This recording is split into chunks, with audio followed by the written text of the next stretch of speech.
Chancellor Merkel, I want to express to you and to the people of Germany my sincere condolences and the condolences of the American people for the devastating loss of life and the destruction due to the flooding over the past 24 hours in Germany and neighboring countries. It's a tragedy, and our hearts go out to the families who've lost loved ones. Chancellor Merkel has been here frequently over the past 16 years. Matter of fact, she knows the Oval Office as well as I do.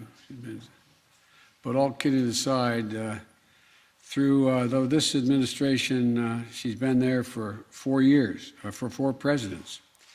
But I want to take a moment to acknowledge the historic nature of her chancellorship.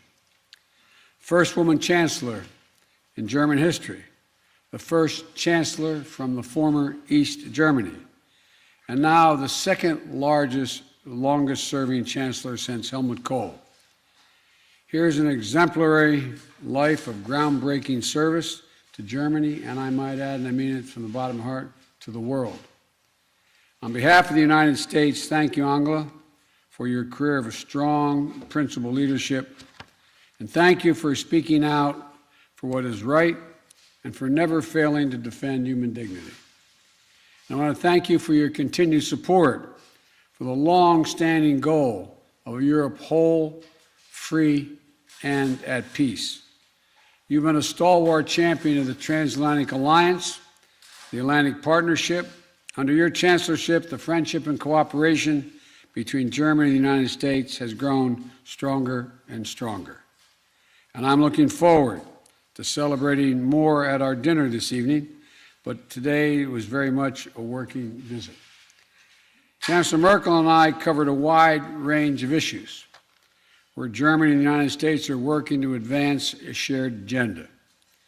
We discussed together with our fellow major democracies at the G7, Germany and the United States have responsibilities to lead with our values, as do the other members of NATO. And today, I've confided that in our new Washington Declaration, which we've codified, a document affirming our commitment to the democratic principles that are at the heart of both of our nations, and how we will apply them to meet the biggest challenges of today and tomorrow. Both our nations understand the imperative of proving that democracies can deliver the needs of our people in the second quarter of the 21st century. We will stand up for democratic principles and universal rights when we see China or any other country working to undermine free and open societies. And we are united in our commitment to addressing democratic backsliding, corruption, phony populism in the European Union or among candidates for the EU membership or anywhere we find it in the world. We agree on the importance of further integrating the Western Balkans into European institutions, and in our continued support for the sovereignty and territorial integrity of Ukraine, as well as the continued importance of reforms in the support of their Euro-Atlantic aspirations. We stand together, and will continue to stand together, to defend our eastern flank allies at NATO against Russian aggression. And while I reiterated my concerns about Nord Stream 2, Chancellor Merkel and I are absolutely united in our conviction that Russia must not be allowed to use energy as a weapon to coerce or threaten its neighbors. And today, we're launching a climate and energy partnership to support energy security and the development of sustainable energy technologies, and emerging economies, including in Central Europe and Ukraine. To unite our efforts to upend and on our global climate ambitions, that we have to up the ante. What happened, as we talked about, when Paris Accord was set, we thought we had established just how serious it was, but things have gotten much more dire since even that date. And to unite our efforts to up the ante on global climate global climate ambitions. I also thank Chancellor Merkel for the dedication and the sacrifice of German troops who have served side by side along with U.S. forces in Afghanistan for almost 20 years. And we reaffirmed our shared commitment to continuing to counter terrorist threats where we find them, including in the Sahel in Africa. And when we think about the future we want for the world, there's no issue set at all that I believe we find anything other than the certainty that a commitment that between the United States and Germany doesn't benefit whatever the problem and the concern is. We need to fight COVID-19 pandemic everywhere to strengthen global health security for tomorrow, so we're ready for the next pandemic. We need to make sure that the rules of the road governing the use of emerging technologies advance freedom, not authoritarianism and repression. And we need to promote a sustainable and inclusive economic recovery that enhances the prosperity and opportunity for all, and so much more. This isn't just work of governments. It's the work of our peoples, sharing their innovation and insights, joining together to amplify our collective impact.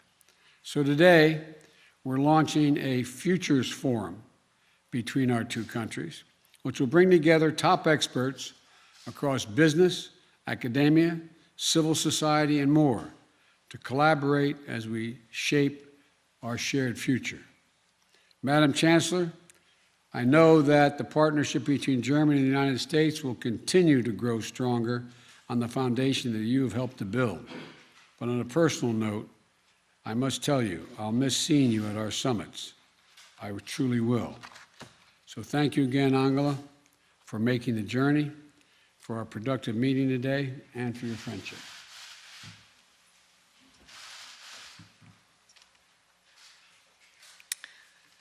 Sehr geehrter Herr Präsident, lieber Joe, zuerst einmal herzlichen Dank für die Anteilnahme an den Flutopfern und Betroffenen in Deutschland. Das wissen wir sehr zu schätzen.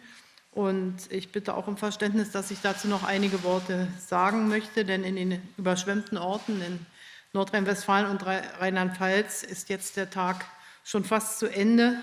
Ein Tag von Angst um Leben und Besitz, ein Tag der Sorge und Verzweiflung. Hunderttausende mussten erleben, dass ihre alltägliche Umgebung urplötzlich zum Katastrophengebiet wurde, Wohnhäuser zu Todesfallen, Flüsschen sonst ruhig zu reißenden Gewässern.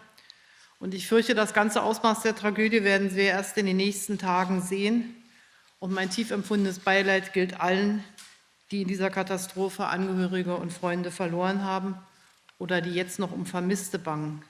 Und ich schließe auch die Menschen ein in den Überschwemmungsgebieten von Belgien, Luxemburg und den Niederlanden. Die Einsatzkräfte leisten Enormes unter schwierigsten und gefährlichen Bedingungen. Ich danke Ihnen dafür und darf sagen, dass mir das Leid der Betroffenen sehr nahe geht. Und ich weiß, dass es Millionen Menschen in Deutschland genauso geht. Ich habe mich den ganzen Tag über die Lage auf dem Laufenden halten lassen, mit dem Ministerpräsidenten Dreyer und Laschet gesprochen, mit dem Innenminister und dem Finanzminister Seehofer und Olaf Scholz. Und ich darf den Menschen respectively, and also the ministers who are responsible here. I talked to them, and I would like to send out a message to the people that we will not leave them alone with their suffering, and that we're trying our utmost to help them in their distress. Mr. President, dear Joe, thank you for the invitation. Thank you for making it possible to talk to you. It's my first visit since 2019, and I'm so happy about the personal exchange. We have seen again today that we're not only partners and allies, but we're very close friends. And thank you for the very friendly exchange that we had this afternoon. We all share the same values. We all share the same determination to tackle the challenges of our times, to master them. And I'm deeply convinced that simply committing to these values is certainly not sufficient. We are living at a crucial moment in time where we are facing new challenges, and these challenges need to be translated into practical policies. So I'm very grateful that we have this opportunity to work on foundations, and we lay down those foundations in the Washington Declaration, and also how we see the road ahead, and also measures. And I think that this Future Forum will deal with those issues. Societies will discuss together what sort of solutions they think are appropriate, and I think such structures are very important. There is a very large degree of common ground, as has come out of our talks. We are convinced, both of us, that overcoming this pandemic is only possible if as many people as possible are vaccinated in our countries, and many wish to do that. We have to also support the rest of the world with vaccines. We work together with COVAX, and I'm very grateful to the United States that under your leadership, dear Joe, the U.S. has committed itself very clearly and unequivocally to multilateralism, be it on climate, be it on reform of the World Health Organization, and support also to WTO. Germany and to multilateralism, be it on climate, be it on reform of the World Health Organization, and support also to WTO. Germany and the United States have agreed to provide vaccine doses to poorer countries. We work within COVAX, as I said. We talked about the challenge of climate change, and I am very happy that the United States are now back again with us in the Paris Climate Agreement, and that for Glasgow, that provides us with a totally different basis in order to work among the parties to the treaty in a much better and much more efficient way for climate. And we see countries that are besought by floodings, by wildfires, and by storms in an increasing manner, and that shows that there is a dramatic increase in such unusual weather phenomena, and we have to contend with this. Germany and the United States have now forged an energy and climate partnership. I think it's a very important message that we're sending here. We want to build on future-oriented technologies, green hydrogen, for example, renewables, electromobility. We're in competition with others on this planet, and we would like to be successful together, and Germany is very much looking forward to cooperating in this respect. And I support the President in what he proposed as a global infrastructure project, which we agreed on the G7 summit. Next year, as you probably know, we will have the chairmanship of the presidency of the G7, and we will bring this project forward. We talked about Russia and Ukraine, and in this context also about Nord Stream 2. We've come to different assessments as to what this project entails. But let me say very clearly, our idea is and remains that Ukraine remains a transit country for natural gas, that Ukraine, just as any other country in the world, has a right to territorial sovereignty, which is why we've become engaged and continue to be engaged in the Minsk process. We will be actively acting should Russia not respect this right of Ukraine that it has as a transit country. So Nord Stream 2 is an additional project, and certainly not a project to replace any kind of transit through Ukraine. Anything else would obviously create a lot of tension. And we're also talking about how we can actually make this very clear together. We also talked about other priorities in our foreign policy, for example, our relationship with China. We are countries who stand up for free, democratic societies, stand up for those rights, civic rights for those who live in these societies. So wherever human rights are not guaranteed, we will make our voices heard and make clear that we don't agree with this. We are also for territorial integrity of all countries of the world. We also talked about the many facets of cooperation and also of competition with China, be it in the economic area, be it on climate protection, be it in the military sector, and on security. And obviously there are a lot of challenges ahead. On the nuclear agreement with Iran, JCPOA, we think that everything ought to be done in order to bring this to a successful conclusion. But I think that is something that is also, the ball very much here is also in the Iranian camp. Now, over many, many years, we've served together in Afghanistan. We've been able to contain, to a certain degree, terrorist dangers, but unfortunately we have not been able to build a nation as we would like it to look. And still, I would hold it was a good partnership, has been a good partnership with the United States all throughout its experience, also very good contacts between our soldiers. Our soldiers greatly appreciated that. We also talked about Sahel, the Sahel zone, where terrorism is on the rampage, and obviously for us in Europe, this is a great challenge. And also for the countries on the ground, we're very grateful to the United States for their mission in order to contain and push back against these terrorist advances. We also have drawn up we've also agreed on a German-American dialogue between our business communities, because we have considerable trade links and we wish to build on this. And obviously, the economy and economic ties are of prime importance to us. It was a very, very good exchange. We're close partners. I would like this to remain even after I have left office. And I think with this visit, we probably paved the way to make it possible to also create formats where we can exchange, because the world will continue to be a place that is full of challenges. So thank you very much for making it possible for us to tackle those together. Thank you. Thank you very much. We're each going to take 2 questions, and I'm going to begin by recognizing Steve Portnoy and congratulate you on your new role as president of the White House Correspondents Association. Thank My you, sir. sympathies. No, but thank you. I appreciate that, sir. On behalf of the press corps, thank you. And we're looking forward to the day we can have even more reporters all the way to the back of the room. So thank you very much. I have a couple of questions for you, also a question for the Chancellor. But Mr. President, with respect to Latin America and the developments there in the last week plus, Yes. what are the circumstances under which you would send American troops to Haiti? That's the first question. The second question is, when it comes to Cuba, what is your current thinking on American sanctions toward Cuba and the embargo? And today your press secretary said that communism is a failed ideology.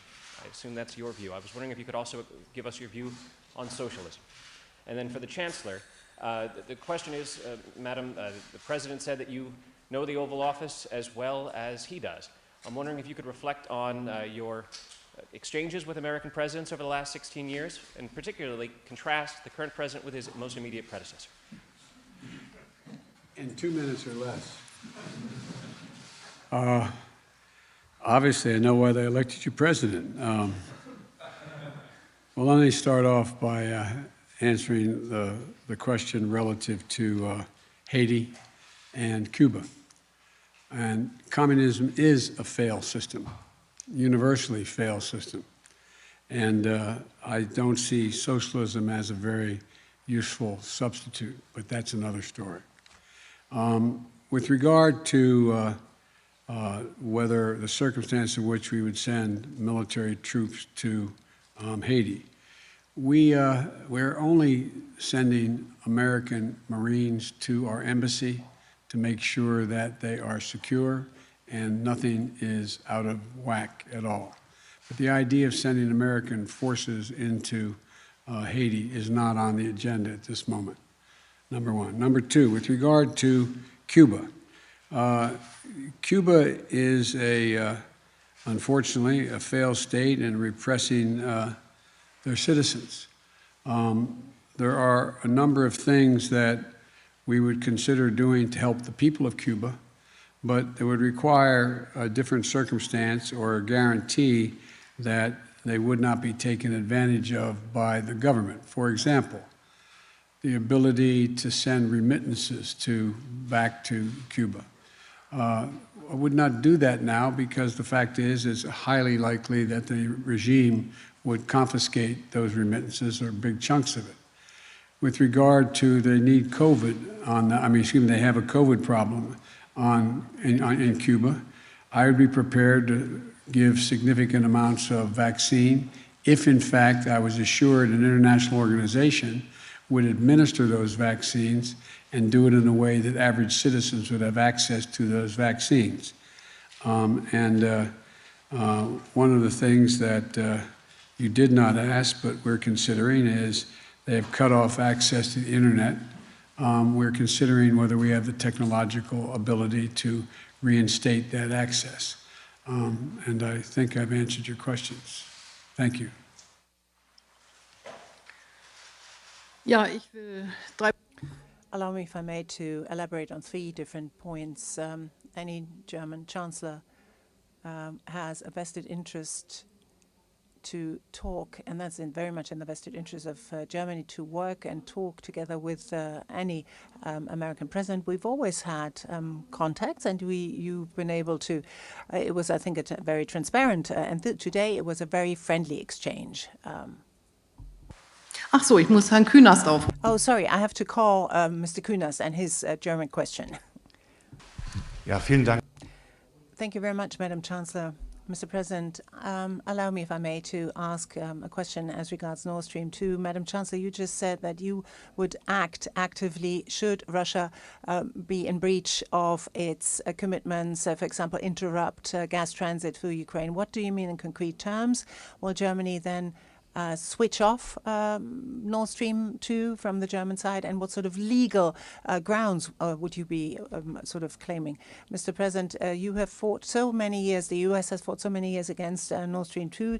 Now there will be only a few days left until this pipeline comes into operation. Why will you allow it to go ahead, to put it in operation, or will the people who operate this system actually have to contend with sanctions on the horizon? Well, Mr. Kühner, says the Chancellor, you know that we've worked a lot, not only Germany, incidentally, but the whole of the European Commission, for talking to Russia and Ukraine, negotiating a treaty that ensures until 2023 the gas contract, and after that gas deliveries must be possible as well. That is what I've heard, at least. Let me be very careful here in my wording. And then should that no go ahead, we have a number of instruments at our disposal, which are not necessarily on the German side, but on the European side. For example, sanctions as regards Crimea, or in breach of the Minsk Treaty, has shown that we have those sanctions, these instruments at our disposal. We have possibilities to react. We are in contact with our European friends on this, but at the point in time of which I hope we will never have to take those decisions, you will then see what we do. My view on Nord Stream 2 has been known for some time. Good friends can disagree. But by the time I became president, it was 90% completed. And imposing sanctions did not seem to make any sense. It made more sense to work with the Chancellor on finding out how she would proceed based on whether or not Russia tried to essentially blackmail Ukraine in some way. And so the Chancellor and I have asked our teams to look at practical measures we could take together, and whether or not Europe energy security, Ukraine security are actually strengthened or weakened based on Russian actions. And so this is we'll see. We'll see.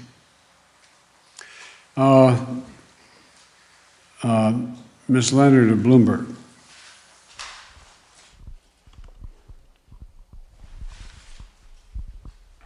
Can I hold it? Okay. Thank you, Mr. President. I have 2 questions for you, and then some for Chancellor Merkel as well. Your administration tomorrow is issuing a business advisory for Hong Kong. I was wondering if you can explain why you think that is necessary. And then secondly, on your Build Back Better agenda, have you spoken to Senators Manchin and Sinema about the $3.5 trillion framework? And are you confident that they'll be on board at that level? And if they demand that you lose some components, will you be able to keep progressives on board? Und nun zu Ihnen, Frau Kanzlerin. China war natürlich auch auf der Agenda. Ich wollte Sie fragen, ob Sie I wanted to ask you whether you have a feeling that after the talk with President Biden, he better understands your viewpoint as regards China, or whether the situation is still tense, whether there's still decoupling, and secondly, whether you think that the United States has contributed enough to vaccinate the rest of the world, or do you think it's only, is it appropriate for children in the United States being vaccinated, children below the age of 12, while adults in other countries have no chance to get vaccinated? That's all. I thought I said we'd take 2 questions, but I guess that translator would take 2 questions or more from each person called on. Let me talk about the business advisory. The situation in Hong Kong is deteriorating, and the Chinese government is not keeping its commitment that it made how it would deal with Hong Kong. And so it is more of an advisory as to what may happen on Hong Kong. It's as simple as that, and as complicated as that. With regard to, am I confident? I'm supremely confident that everything's going to work out perfectly in terms. Look, I understand why the press, among others, is skeptical that I can actually get this deal done on infrastructure and on human infrastructure. And I've watched and listened in the press, declared my initiative dead at least 10 times so far. I don't think it's dead. I think it's still alive. I still have confidence we're going to be able to get what I proposed and what I've agreed to in the bipartisan agreement on infrastructure. We've each committed, I trust the members of the Republican senators who have made the commitments relative to how we should proceed and what would be included in the package for infrastructure. And they're men and women of honor, and I expect they would keep their commitment. With regard to the further issue of what's going on and what will confuse the listening audience, but reconciliation, that is the mechanism by which you have to get every single Democrat to agree to proceed on matters like what I announced today. Today, I don't know whether you have any children. It's none of my business whether you do, but if you do, you're going to get, if you're making less than $150,000, you're going to get a significant stipend that is a tax cut. If you have a child under the age of 7 years old, you're going to get in your bank account today, you're going to get a payment of 12 months divided, $3,700 for that child divided by 12 every month, just like a Social Security check. It's expected to reduce child poverty by over 40%, and it could be a significant, significant game changer. We have mechanisms to pay for both these mechanisms, and there may be some last-minute discussion as to what mechanism is used to pay for each of these items, both the infrastructure package and the human infrastructure package. But I believe we will get it done. Thank you. Wir haben über China gesprochen. We talked about China, and there is a lot of common understanding that China in many areas is our competitor. That trade with China needs to rest on the assumption that we have a level playing field so that we all, play by the same rules, have the same standards. That incidentally was also the driving force behind the EU-China agreement on trade, that they abide by the core labor norms of ILO. And we are convinced of ours needing to be technological leaders for our countries, our 2 countries, in many areas. Obviously, it's legitimate for China wishing to do this as well. But for example, we will cooperate in many technological, state-of-the-art technologies, for example, chips. I think the act that the president launched is fundamental in this respect and crucial. And we want to trade together at a time of digitalization where security issues loom very large on our agendas. We ought to have an exchange on this. We ought to talk about this. We ought to talk about norms, standards that govern the internet, whether we can agree on common norms. I think particularly as regards the relationship of us with China, we ought to coordinate our efforts. We do that in the European Union, and we should do it with the United States. And then there are interests, obviously, sometimes divergent interests, but sometimes common interests. But we also have, obviously, areas where American companies compete with European companies, and we have to accept that. But I think basically the rules as to how we deal with China ought to rest and do rest on our shared values. And I think on the pandemic, we are obviously of the opinion that the pandemic, we can only master the pandemic if each and everyone is vaccinated. We are trying to boost production. We are trying also to get as many people in our country vaccinated as possible, which obviously opens us up to criticism of those countries who as yet have not had the chance, which is why we invest a lot of money in COVAX, which is why we encourage our companies to increase their production of vaccines.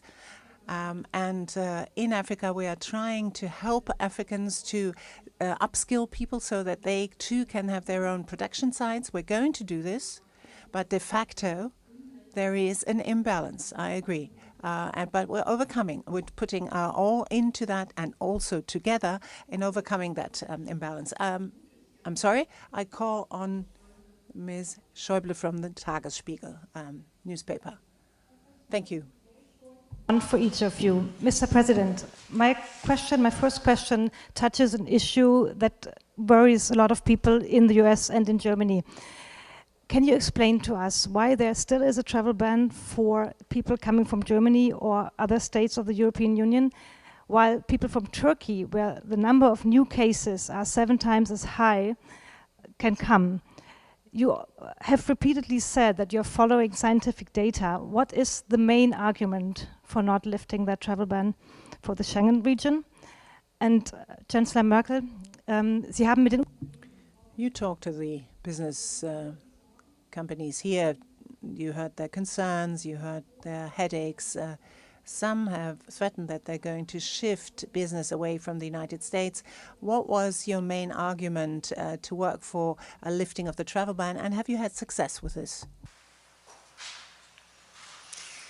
We brought in the head of our COVID team because the Chancellor brought that subject up. It's in the process of seeing how soon we can lift the ban. It's in process now. And I'll be able to answer that question to you within the next several days, what is likely to happen. I'm waiting to hear from our folks in our COVID team as to when that should be done. And the Chancellor did raise it.